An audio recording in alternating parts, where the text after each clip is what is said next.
निधि और सुनिधि दो बहनें थी। उन दोनों के माता पिता ने अपनी दोनों बेटियों की शादी एक ही घर में कर दिया था। दोनों बहनों में काफी प्यार था, इसलिए शादी के बाद भी लड़ाई झगड़े नहीं होते थे।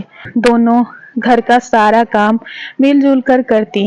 लेकिन उनकी सास को उन लोगों का ऐसे मिलजुल कर रहना पसंद नहीं था और वो कोशिश में रहती थी कि दोनों बहुओं को कैसे अलग किया जाए।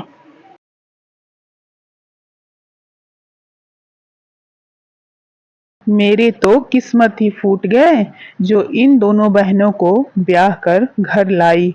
अरे मैं तो सोची थी दोनों बहनें दोनों गरीब घर की हैं, जैसा मैं चाहूंगी वैसे रहेंगी, लेकिन इन दोनों को तो आपस में जुगलबंदी से फुर्सत ही नहीं है जो मेरी तरफ देखे भी। मैं क्या करूं, गलती तो मेरी ही है जो मैं अपने बेटों की शादी इन दोनों कंजरों से करा दिया। अब मुझे ही कुछ न कुछ करना होगा। दिन सुनिधि की तबीयत कुछ खराब हो जाती। जब निधि किचन में चाय बना रही होती है तो शकुंतला वहां पर आती है और उससे कहती है, अरे बहू, तुम चाय बना रही हो और वो महारानी क्या कर रही हैं? मैं देख रही हूँ आजकल वो कुछ ज्यादा ही अपनी मक्कारी दिखाने लग गई है। अरे तुम तो उसकी बड़ी बहन हो और ऊपर से जेठानी भी, फिर भी वो तुमसे घर का ज्यादा काम कराती है। और आज तो देखो सुबह से अपने कमरे से बाहर ही नहीं निकली।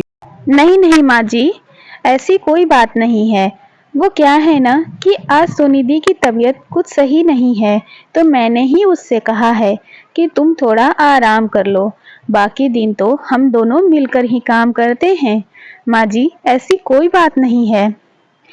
वो तो काम करने आ ही रही थी, मैंने ही उसे मना किया था। निधि की बात सुनकर शकुंतला पैर पटकती हुई जाती है। फिर दूसरे दिन सुनिधि जब अपने कमरे में बैठी होती है तो शकुंतला वहां पर आती है और निधि की बुराई करने लगती है। शकुंतला की बात सुनकर सुनिधि उससे कहती है, नहीं नहीं माँ जी, ऐसी तो कोई बात नहीं है। मेरी दीदी तो बहुत अच्छी है, वो तो कभी मेरी बुराई नहीं कर सकती। हाँ, अगर वो कभी कुछ डांट भी देती है तो वो मेरी बड़ी बहन और जेठानी होने के नाते। आप बिल्कुल भी फिक्र मत करिए माँ जी, हम दोनों में ऐसा कुछ भी नहीं है। यहाँ पर भी शकुंतला की दाल नहीं गल पाती तो वो वहां से मुंह बनाकर चली जाती है।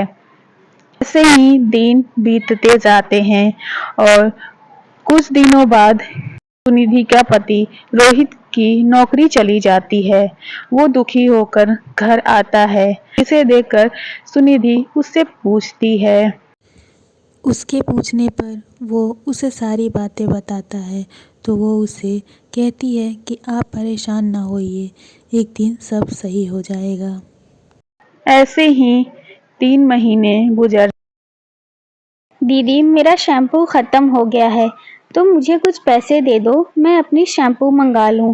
अरे बहन सुनिधि, तुम ऐसा करो, तुम मेरे शैम्पू से बाल धुल लो। पैसे भी मेरे पास इतने पैसे कहाँ हैं जो मैं शैम्पू और तेल खरीद सकूं। तुझे तो पता ही है कि मेरे पति ही आजकल घर का सारा खर्च उठा रहे हैं। मेरे तो खुद बालों का तेल खत्म हो गया है तो मैं तो सरसों तेल ही डालती हूँ। तू भी मेरे शैम्पू से धुल ले। मेरे पास इतने पैसे नहीं हैं जो मैं इतना सब कुछ कर पाऊंगी।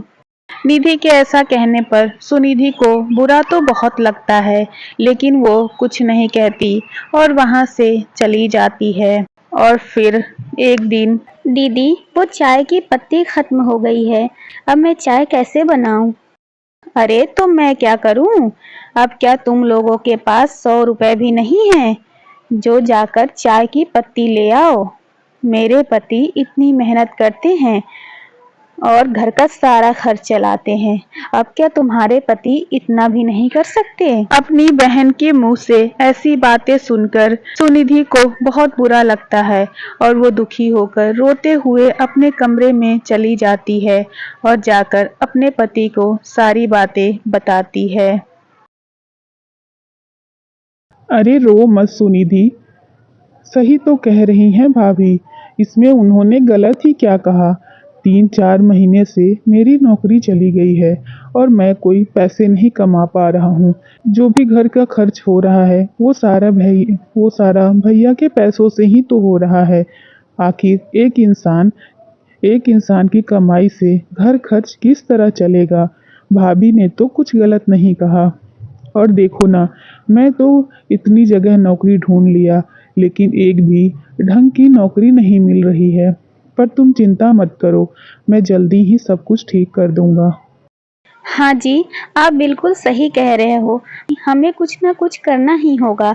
आखिर मुफ्त की रोटी हमें कब तक मिलेगी? उस दिन के बाद से सुनिधि ये तय करती है और घर में ही कुछ बच्चों को ट्यूशन पढ़ाने लगती है, जिससे उसके पास अच्छे खासे पैसे आने लगते हैं।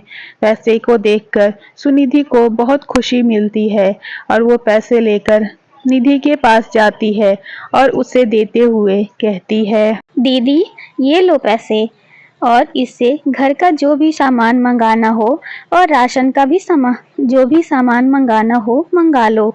जो भी राशन का सामान मंगाना हो वो भी मंगा लो।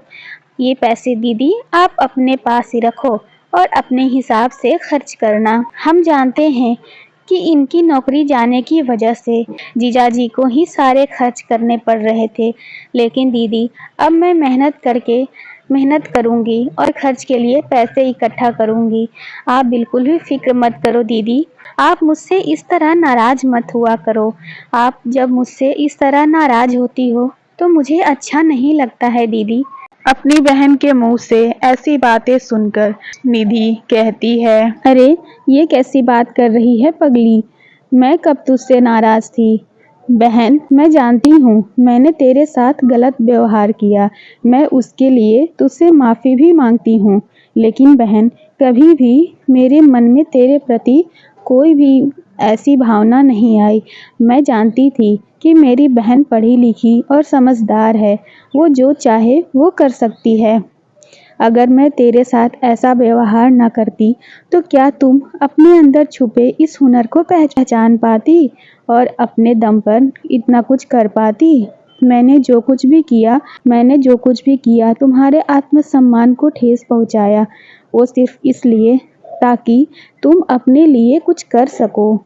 मुझे माफ़ कर देना बहन, मुझे तुम्हारे साथ ऐसा नहीं करना चाहिए था। और मैं तो तुझसे आज भी उतना ही प्यार करती हूँ जितना पहले करती थी और हमेशा करती ही रहूँगी। तू मेरी बहन है और हमेशा मेरी प्यारी बहन ही रहेगी। और फिर ऐसा कहते ही दोनों बहनें एक दूसरे के गले लग जाते हैं। फिर दोनों बहनें पहले की तरह ही प्यार से रहने लगती है।